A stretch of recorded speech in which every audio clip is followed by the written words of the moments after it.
Ayan, sisimulan na ho natin ang mag-massage kay Boss TV. Ano ho? Ariga ho si Boss TV ay gusto ho magpapamassage para malis daw ho ang kanyang sakit ng likod.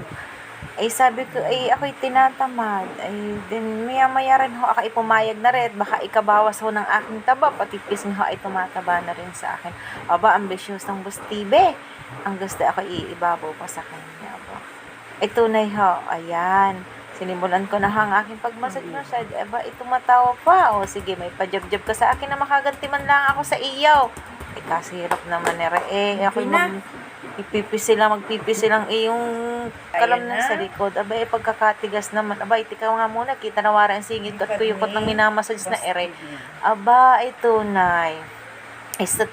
Kaya, guys, ganito lang tayo mag-massage. Dahan-dahan parang Spider-Man. Diba? Tumatawa ang ating minamassage. Sige, massage pa, hanggang banatan ko na to maya-maya pa. Aba, ay nagre-reklamo pa yan.